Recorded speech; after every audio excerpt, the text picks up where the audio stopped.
LeBlanc banned away from FlyQuest, targeting Huhi, and Zach the perennial red side ban, at least until 7-12 comes around, and we'll see what happens afterwards. Gallia also removing a tank from the possibility of high-end balls here, and a Caitlyn away from Stixxay. Safe, good laner, and good late game carry potential. Has been, I think, the most prolific bot lane marksman so far in the summer split, and Kennen runs it out. Especially in NA, I feel like we found the most success with the Caitlyn, Elise as a power pick in the jungle though, since Zach is the only jungler banned. I see a lot of teams going for it, but that isn't really pinching Dardoch's champion pool in any way, shape, or form with the limited number of jungle bans we've seen so far. Absolutely the case. We're going to see what it's going to come around to, and it might just be the Gragas. It's been a very frequent CLG flex pick. Sean's been happy to play it, but we've also seen Dardoch put the champion in there, and it means that CLG, if I'm guessing, can wait for the rest of those, for that top jungle role, and can just sit there for a while and see if they can bait out bans doing it and just flex Gragas where it needs to be. See what else they grab for themselves. No supports have been banned away at all. The tier list says Thresh is a big one, but instead they say Xayah is most important with 2 marksmen off the table. Let's take that one first. Yeah, and they also still have Rakan available. I kind of like the fact that they didn't instantly lock the duo that we see a lot of teams do, only because the Gragas is mostly a power pick in the top lane, especially if you're wanting to be a tank player like Balls has often been. So I think they'll be able to get it on the turnaround if they still want it. Yeah, with Zyra locked in. I'm going to screw this one up during this cast. Xayah versus Zyra. I think it's my first of the split so far.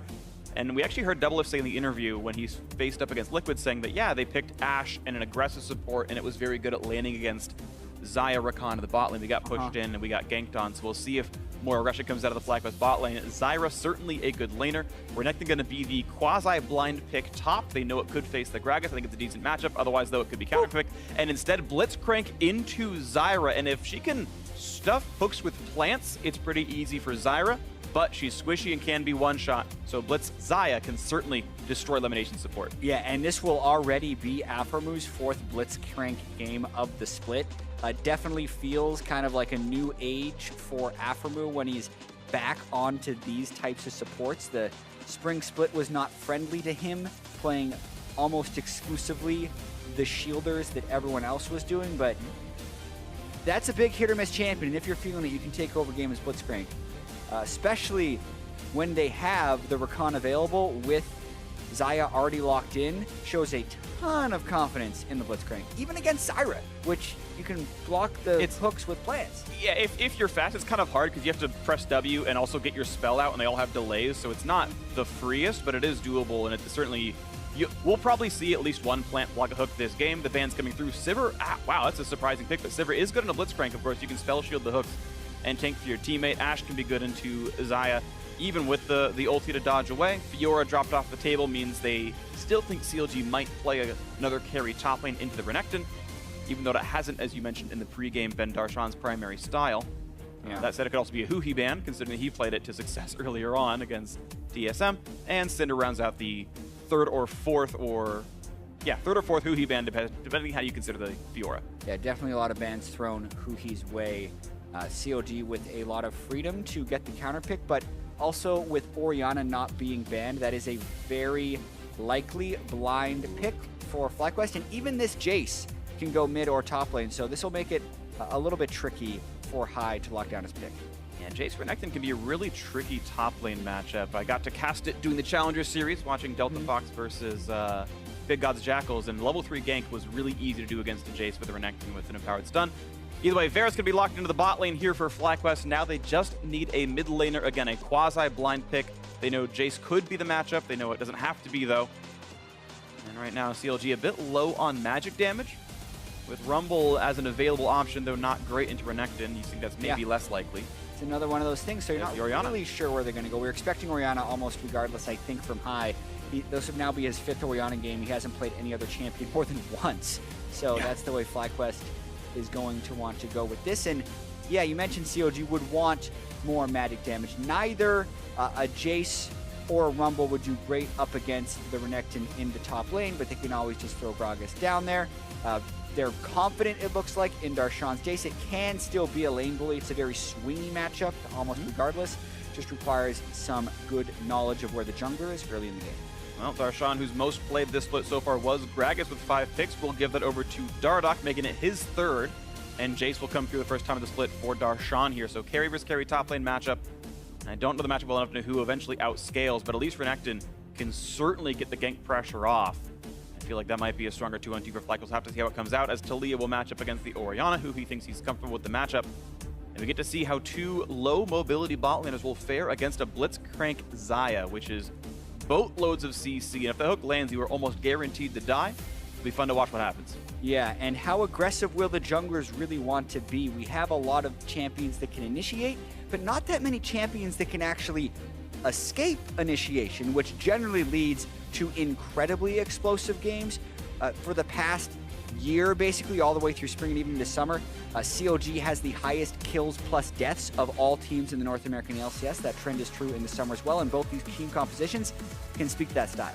All right, explosive games gonna be here. It's gonna be fun to watch for as FlyQuest takes on Counter Logic Gaming 1-3 versus 3-1 as far as match records are concerned. FlyQuest, the 4th place finisher, actually beat CLG in the quarterfinals last split. Counter Logic Gaming, as they continue to rise up the standings, we're gonna hope for revenge and continued excellence during the summer split.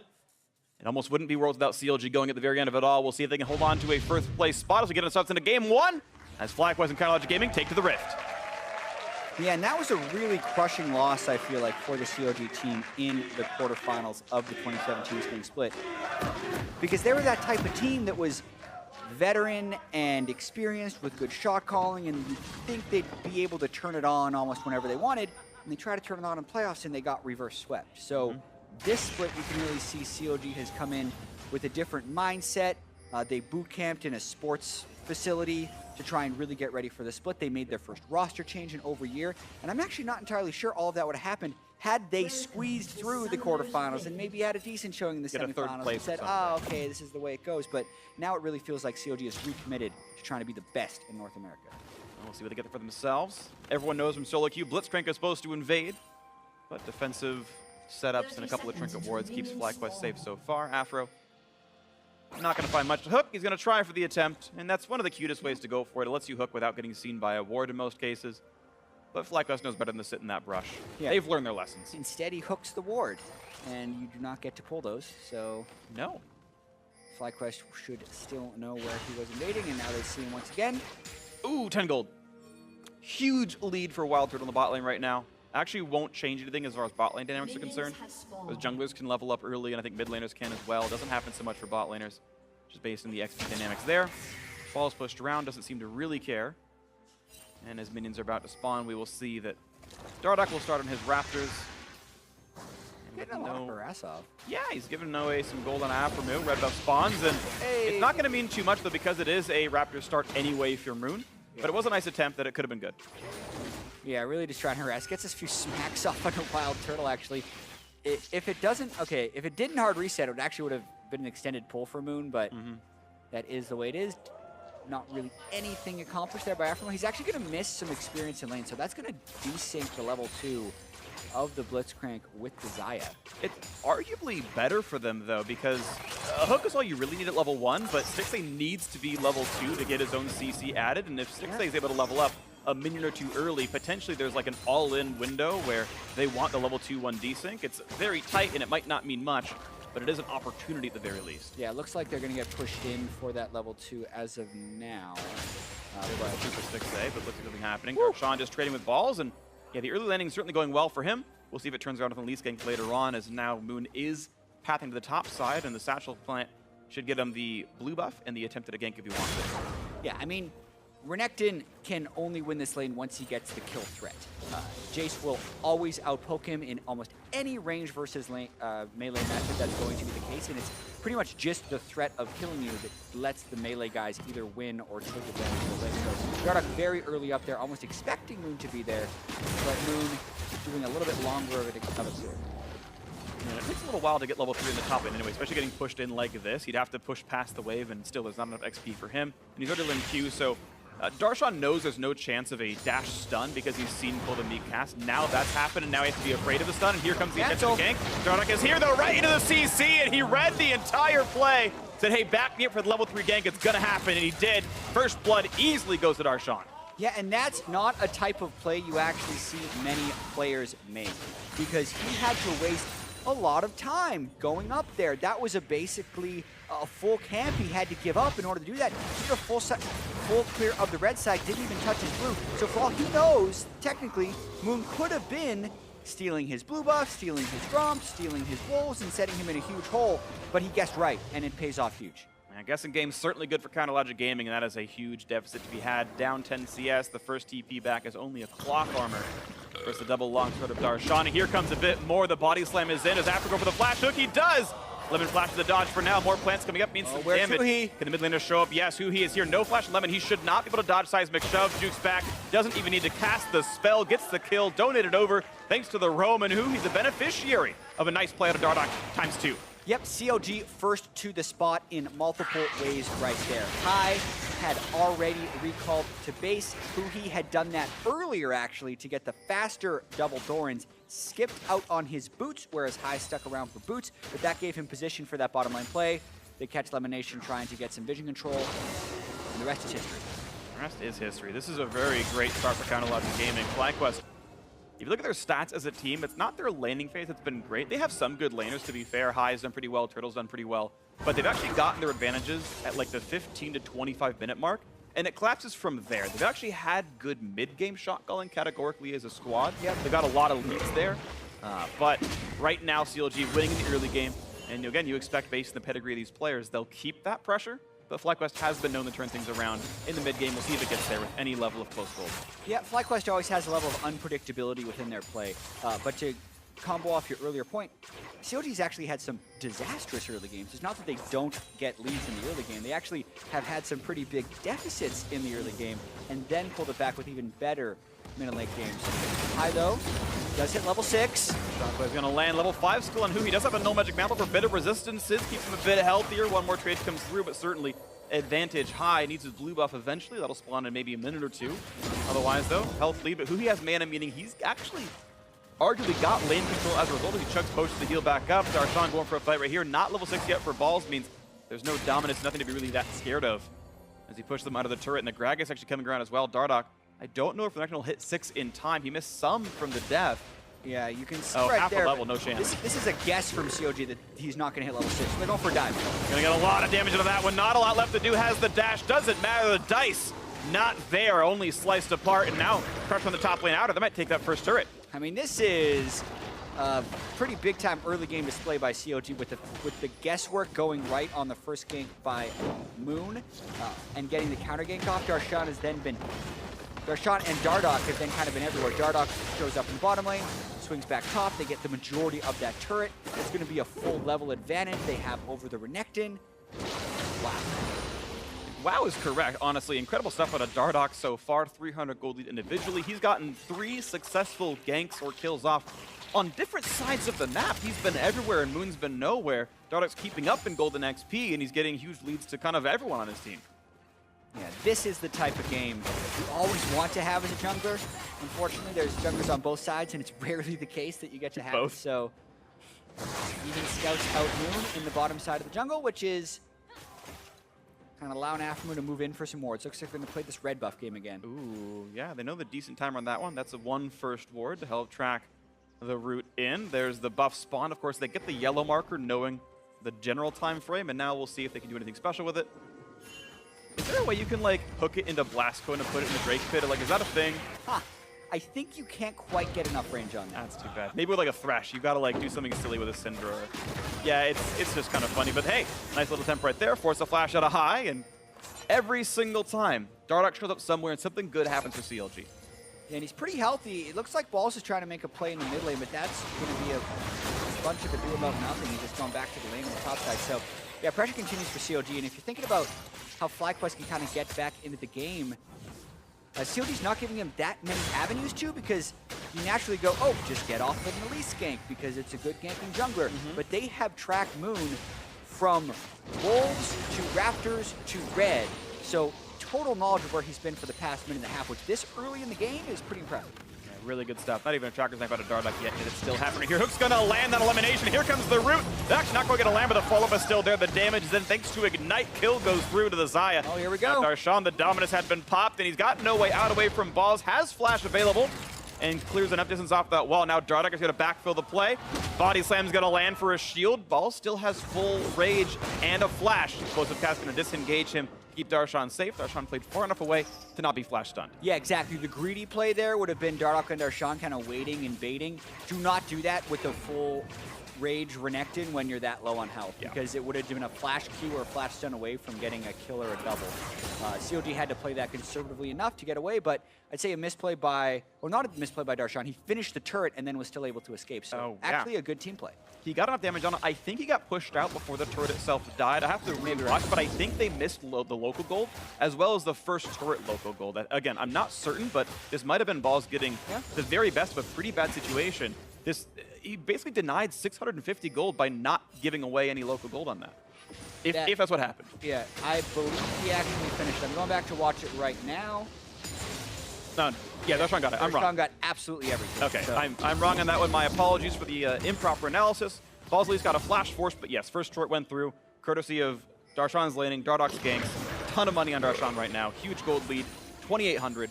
Looking for invade on the bottom side. Yeah, now you're looking for where Jace can try and take over the game, because this is what you would see out of a lot of people who were picking Jace in tournaments like Worlds or MSI, but very rarely out of North American teams, because they were almost never able to transition that lead against someone who could stack armor, because you need to actually win the game before people can stack armor. They're going mid lane though. Body Slam flashes there high as Flashless himself. The damage keeps coming through. The root's going to land. Stixley getting his second kill. This time roaming to the mid lane. After there, puts on the brakes, just shows up, and now it's 5 strong. Looking for mid lane outer. Shouldn't even be an issue. This is what lane priority gives you. This turret should be falling pretty quickly. That's going to be 2 outer turrets down already.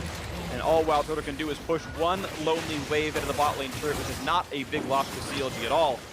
As they continue to take away more of the jungle, looking to get rid of this. Nice hook right there. Flash available for elimination. Gets out with the Strangle Thorns on top of it. And buys himself a bit more time. That is still a Summoner spell down. Good play from Afro. Yeah, it's CLG Freak is doing everything right. Yep. From the counter gank at the start to every roam that Afro has made to every single gank that Dardock has gone for, he has gotten something incredibly meaningful out of. He just shows mid lane, blows High's flash, knows is down, then uses his flash at just the right time. So not only do they get the kill, they get the objective. Like, it is, they're playing really, really well in the first 10 minutes of this game. They are not playing, emphasize that enough. I completely agree with you. And some small portion of it is making some guesses that were correct. Guessing that Moon was going to gank top lane, Dardock was there instead of losing his bottom jungle. That is not necessarily 50-50, but you have to make a choice, and he made the correct one. Assuming Balls would not hit level 6 in the top lane tower dive, that was correct as well, and it paid off for them. Either they were amazing at tracking XP, or they just simply knew it. Regardless of CLG, good choice out of good choice after good choice so far this game. 4,000 gold leads is immense, and there's no Ocean Drake when they want it at some point. Rift Herald up as well if they want it. And we'll see what the next point of attack is, as they will continue to put their dual lane on the bot hand side of the map and keep that Jace in the top lane. Yeah, I'm even going around the map and looking at their turrets, and they're all at 80% health or higher. Because CLG is they're first in the league in kills and third in the league in deaths, they play a often reckless style.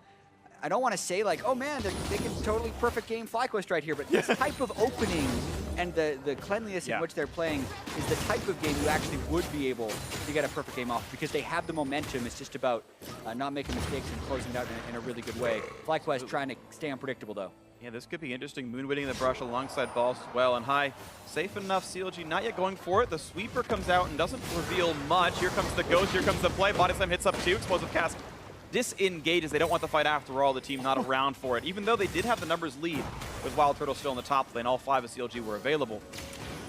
Drake is free if they want it, not going for it yet. But why not take him to half health with almost no risk? I mean, the powered shock blast, Dardock knocking them away after letting the body slam. Trying to reestablish some pressure. I'm surprised COD hasn't gone for Ocean or Rift Herald as of yet, especially after poking Moon and Balls out of that fight. You're going to go ahead and, let Afro face check the brush. Stixley cutting back a little bit to make sure he's safe from any Zyro poke. That's going to be fine. Turtle still waiting the top side over there. Over in the brush on the side of the map. Stixley going to last hit some of these minions and They will now lane on this side of the map. Yeah, and this is a cheeky play because you expect Wild Turtle to be out of there so they can go on Afro. A lot of CC. Ignite is on as well. The shield's going to get popped, and Aframu going to flash away. Ignite's still on, and he's going to survive with a root onto Wild Turtle. Can't quite get the last few attacks off. Aframu stays alive, keeps the perfect game alive as well. A nice attempt by FlyQuest. That was so nearly what they wanted. Yeah, credit to Wild Turtle. You do not expect someone to stick around in that brush for that long. And so much of League is working with imperfect information. So CLG kind of was expecting something maybe there. That's why Aframo was sneaking in the brush, but very nearly converted by FlyQuest. Very nearly indeed. And now we're going to see the bot lane under pressure. Dardoch back killing the lane, hoping to see if Moon will show up for another counter gank that Dardoch can turn a kill into. He's just letting Darshan get hits in this turret. And when Ball starts to look aggressive, that's when they know maybe he's here. But it's just slice and dice with a wave clear. Nothing else to do. Back to go. Yeah, well played by Balls there. Slicing forward, dicing backwards enough to stop the recall from Dardoch. And he's been sitting on that ward for 20 or 30 seconds now. If he sticks around for another 4, he's going to become really sad because that's when he'll see the ward debris right under his feet. Yep, and he's not even going to know that he was spotted the whole time. Silly Dardoch didn't know, but it doesn't matter because the rest of CLG were in the bot lane and they're pushing the Ocean Drake down, and that bottom out of turret is down to about 1,000 health as well. So certainly CLG, even if you are standing on a ward and losing a lot of time, he didn't lose any of his jungle. They got a Drake out of it, bottom turret's almost dead, and Counter Logic Gaming, even when they make a minor mistake, almost can do no wrong as mid lane's pushed in and Balls can just sit by and nearly rubble in this bot lane. Yeah, and then Dardoch still gets good timing on his base. He had hit level 9, so he immediately updates his trinket to the upgraded sweeper. It's exactly what you want to do on a level 9 jungler. That upgraded sweeper is so much better than rank 1, or oftentimes even a warding totem is if you want to get about 2 sweepers on the team, which is about the sweet spot for being able to control vision. Yeah, and that's where we're going to sit right now. 5,000 remains the gold lead right now as they've matched the lanes pretty well on Counter Logic Gaming side. Darshan once again shoves in the top. And Riptor will despawn in 4 minutes. We'll see if they grab that. My expectation is they would and or should, based on the lead they have. Makes it easy to push a tier 2 turret down. FlyQuest's wave clear actually pretty solid, so they might need the extra tools. See as it goes. Dardoch going to grab a Rift Scuttle with no major issues. And this is the point in time where FlyQuest seems to pull a miracle. More often than not, something happens. They get 3 kills. We'll see if CLG can prevent that, but this is the kind of play they've been able to do so far. Here comes the Rift Herald attempt. We've got to almost assume. Just kidding. He's going to go top lane. Well, they have no deep vision, and thinking about it from COD's perspective, there's been about 4 missing for about 20 seconds. Yeah. So it is a little bit of hesitancy they have to play with. FlyQuest really sitting back, which isn't what you expect when you play against Ty. I mean, even listening to what Stixay said right before the game, he said they make a lot of really aggressive and he thinks objectively bad plays, which I tend to agree with, but it works more often than not because they've been so unpredictable. If you make an unpredictable play that would be a bad play had they predicted it, but they can't predict it, it still makes it a good play in like a circular logic type of way. But FlyQuest isn't doing any of that right now. They're actually just playing super far back in the server. They're not going for any of those risky plays, maybe because they think CLG will expect it, or because they're second-guessing the unpredictable stuff. play, Jat! You do nothing crazy! They did all that stuff, and then they started losing with it, so now they're just playing this conservative, standard Ori Renekton stuff and not making any plays. No, they're not really. There was the attempt in the top lane, a couple of almost all-ins and Aframu, but none of it turned into kills just yet. There remains 5,000. Rift Herald has gone on to the jungler. That is most common that it goes on to Dardoch here. And we'll see which turret they want to kill with that right now. Looking for the hook, maybe. High gets a shockwave out of 2. Root's going to land. They might pick him off. There's the burst damage. The kill comes through, but it's a trade back as High goes down. Rift Herald comes to the mid lane, and CLG say, we're going to attack that one in the face of an Orianna. But of course, there is no minion wave for them. It's just going to be the Rift Herald tanking. He will turn off. She will turn off the backdoor bonus. They zone out 1. Now Turtle does have flash, but is otherwise cordoned off. More damage to the turret. Explosive cast only puts him into the wall, though. Does not really deliver him to the team. And Rift Herald will only get 3/4 of that turret. They flash play for Styx. They can't pull the daggers back in time. More engaged goes. There's the shock blast. Picks up 1. Boy. They pick up 2. Now Turtle's going to be dove on. That's going to be 3. The shell not going to save him on this one. And suddenly Darshan must choose if he wants to flash at the base or not, or just wait for the minion wave. And out he goes after clearing it out. Mid lane tier 2 has fallen. CLG win that fight 3, actually 4 to 2. All said and done, a 6 rated his life. Or leads. Have to see how Stixay falls on the backside of this one, but it does not open well. Great shockwave by High. Perfect game. no longer possible, but a lot of ultimates burned on the very front of this play, and CLG still has a massive lead in a Rift Herald, so they're not willing to call this play off. Fuji's around the left side, they have their Gragas around the bottom, they just continue to poke at this turret. They really want to make a play and just track the long tail on this play. Watch the Jace from the bottom of the minimap run all the way up as the next minion wave arrives. Balls Connect is still down there, so that means Dardoch can go lock 2 people down.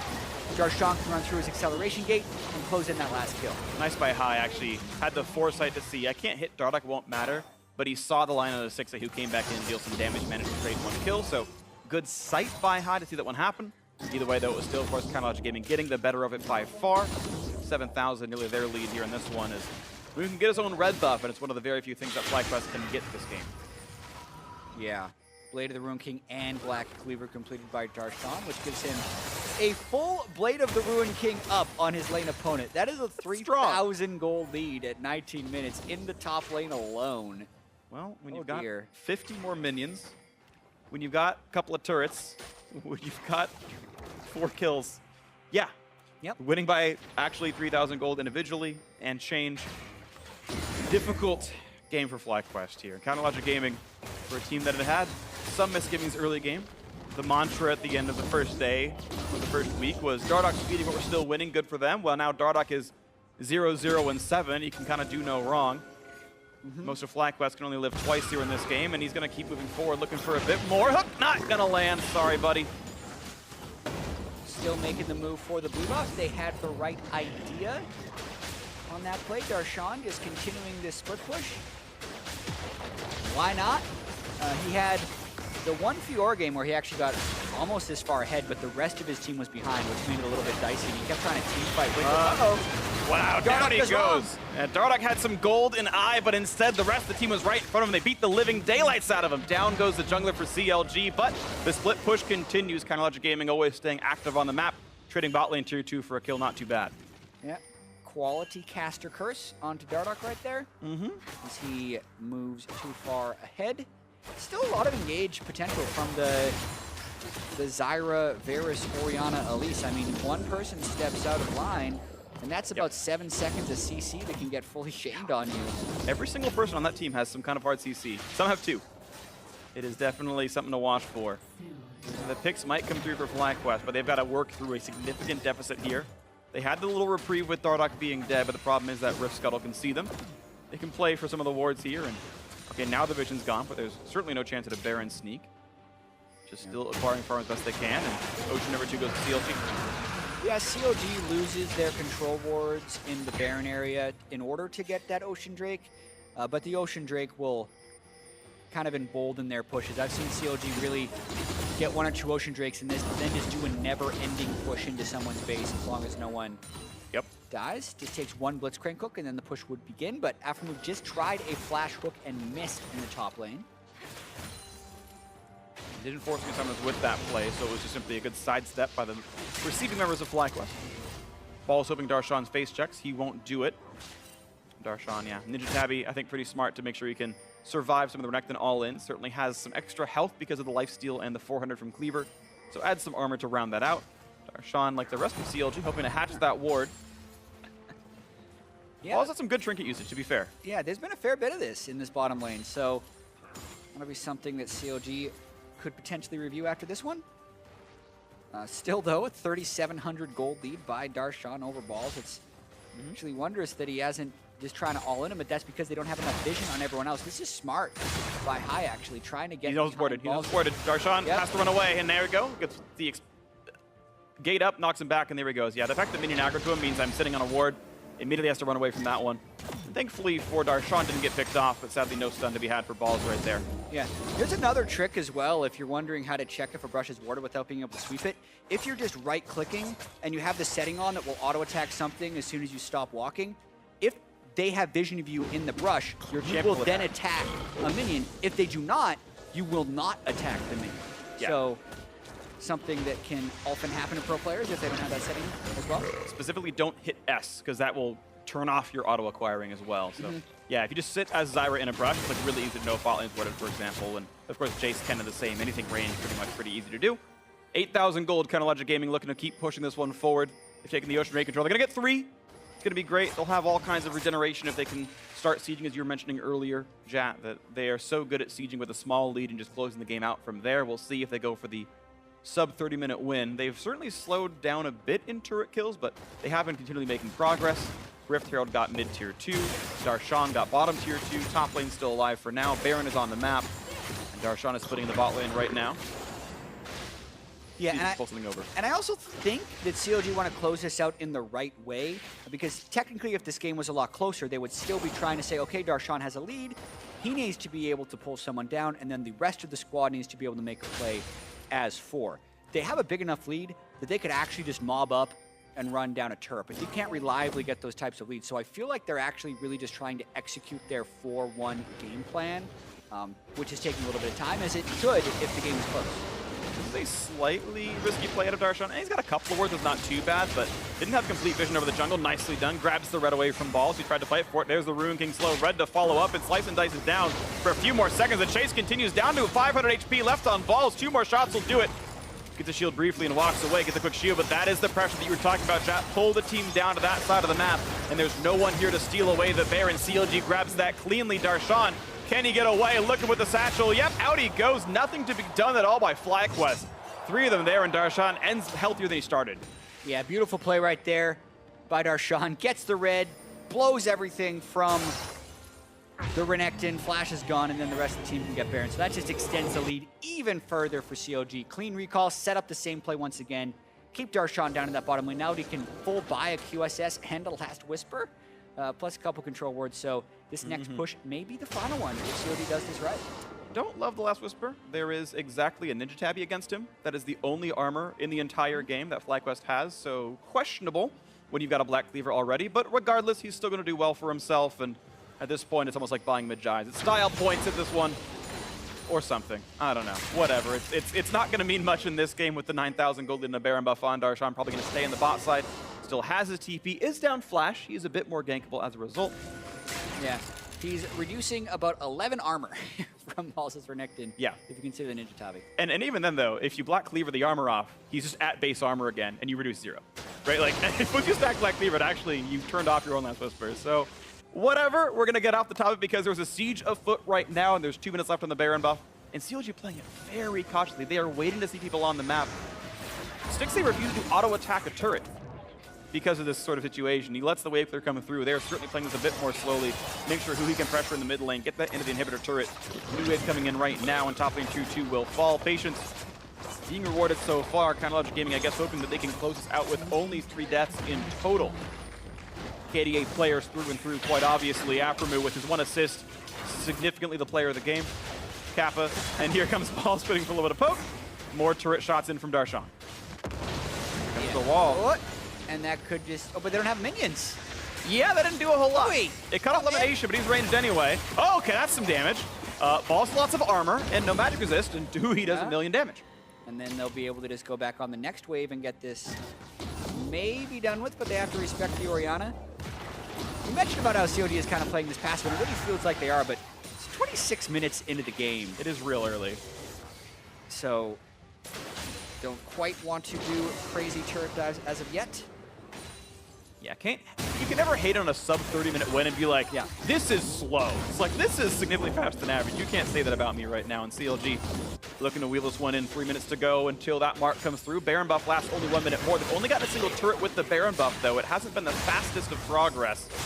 Darshan taking a trade up against Ball, still going to do all right for himself. And once again, back onto the turret. Puts on the hypercharge. 2 more autos will kill it. The minion's going to make the rest of the work happen. Darshan getting a bit of gold. Ruin King for the slow. Shockwave still going to land. His flash was down. QSS turns out to be nothing. I think he might have got rid of a Renekton stun, but now mid under fire. They might have to back off because of the threat of FlyQuest re-engaging. Darshan gets jumped on with his flash being down. Good ghost by High to make it come through. And CLG going to have to backpedal now. Yeah, exactly. So what happened there is COD was trying to make the play of just threatening all the turrets at once with Baron-empowered minions, and FlyQuest then needs to find the window where a turret isn't being immediately pressured, and then they can go for a kill on any side And they actually do that quite well. I think it's because they have so much wave clear from the Orianna and the Varus. They could buy the time with the mini waves. That allowed them to run down, and they pick up the 1 kill to kind of stop the push. They lose 1 turret and 3/4 of another one, which can regen over time. It can, but you wonder how much it'll get back before that does come through.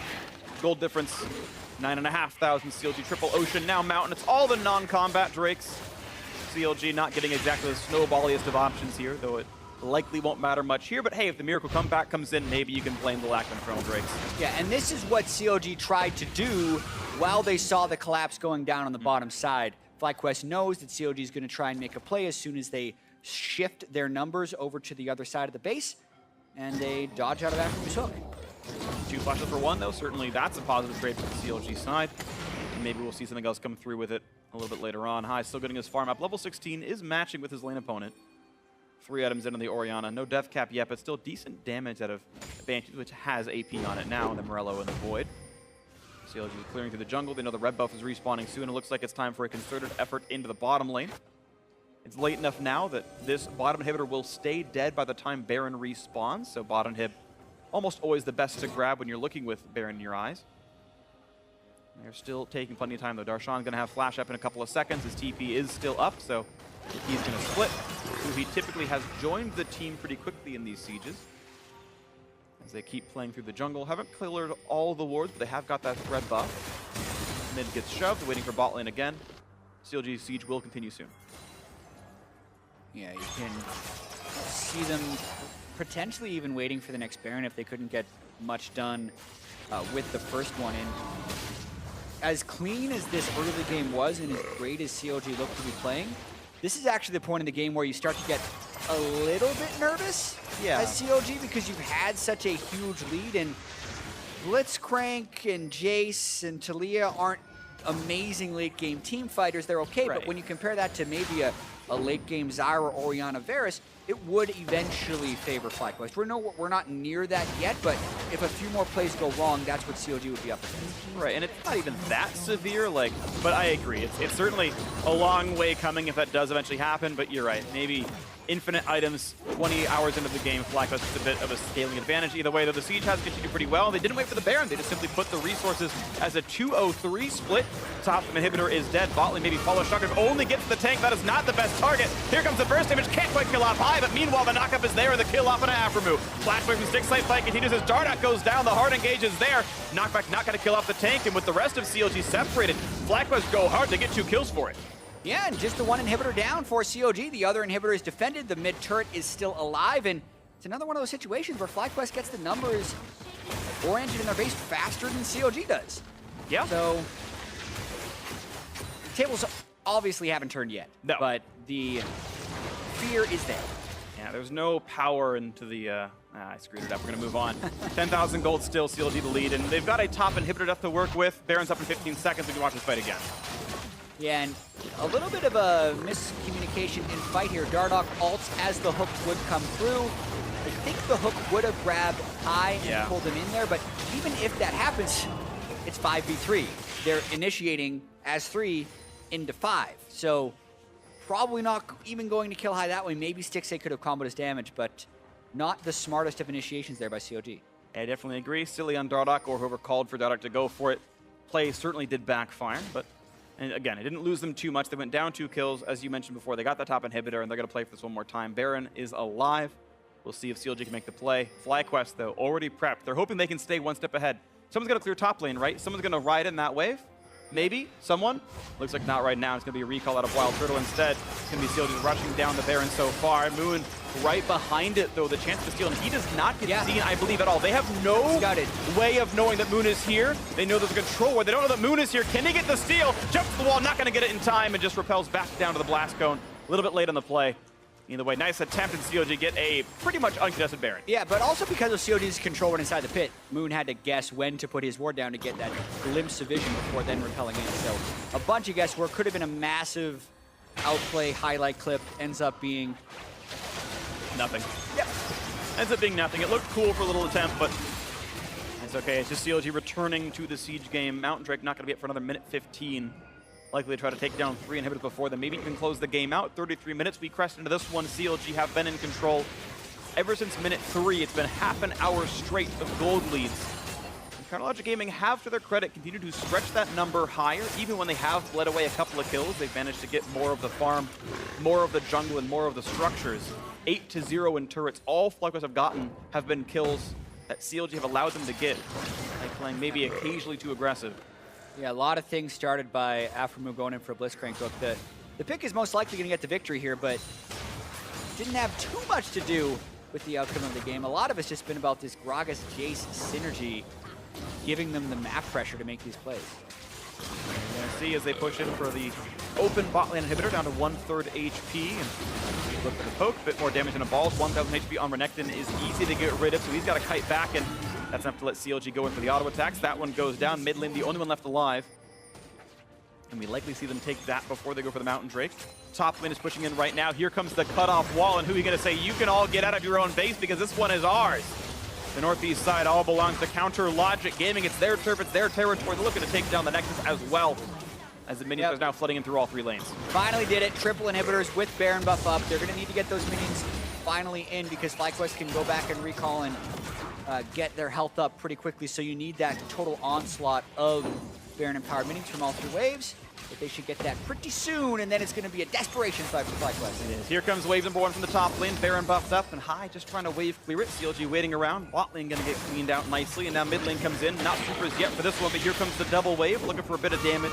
And again, safety and concern. They get away from the shockwave by the most part. Shield comes in. Here comes the attempt. They're going to land the root, the stun, and Darshan. He stays alive, though, and falls. First, get right back out. Shockwave's going to land for a lot of damage. Oh. There's the roots coming across. That Feather Storm nearly takes them all out. A knockup from Zyra doesn't mean too much. Shock Blast didn't quite get any kills either. CLG crest 66,000 gold, and now the TV back in for Darshan to make sure he's full health. Ready to close this one out. They're not getting any damage on the turrets, and of course, FlyQuest have access to their own base, but here come the gigantic waves. The hook and the high. There's the first kill through the stun. Not going to matter from balls. Renekton. Second kill comes in, and now the minions are too much. There's not enough players alive anymore. Stun for Dardoch. The chase for Turtle gets himself the kill, true to his name. Wanting to dive to flash forward to get at least something onto the scoreboard. 3 kills for him, but it is simply not enough. CounterLogic Gaming stayed in control the entire game and are going to close out game 1 here.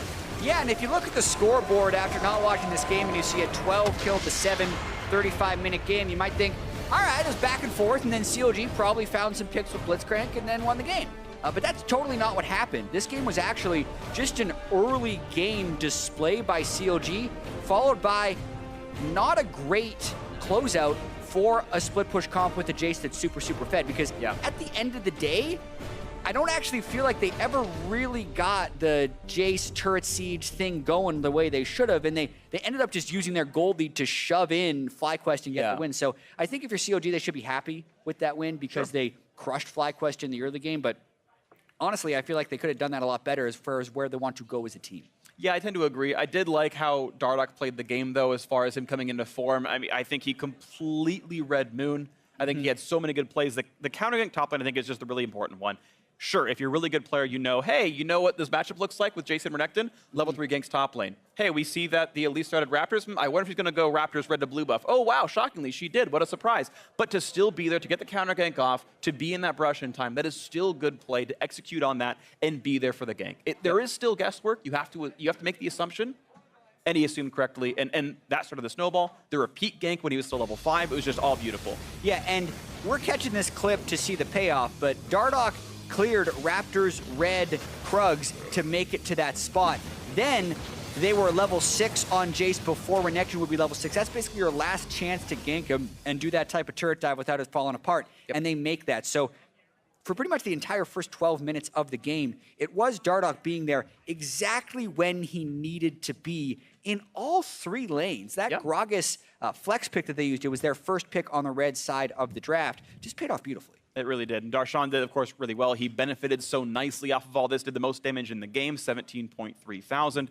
The 2-0 start to the lane became 4-0, became 5-1 and 2 by the end of it. Certainly did benefit well. And we talk about how we don't see a lot of good Jaces in NA or a lot of necessarily good Kennons in NA, but he was able to play that style of stuff really good, right? And you can see his stats so far. And this is not just in this game. This is actually him overall. You talk about players doing better this year. Darshan is one of them. Yeah, I see we conveniently leave the CS out of that one. He had good CS in this game, but he's had a few games where he's in the reverse of these matchups, where he's up against someone like a Fiora Jason. He's on the Gragas that has to play conservatively, and he's doing that well too, which I actually have to commend him for, because this guy was not looking like a good player in the spring split. He was bottom tier North American top laners, but he is absolutely right up there in discussion with the top tier top laners so far this split. Right. And he's made a huge improvement over the break. He's on a first place team and his stats are first place for players. Like he is certainly part of what's working for them. We have one more replay to show you, which is the Counter Logic Gaming mid lane siege around 17 minutes. This one starts off with a nice shockwave damage and good damage, but look at that hook.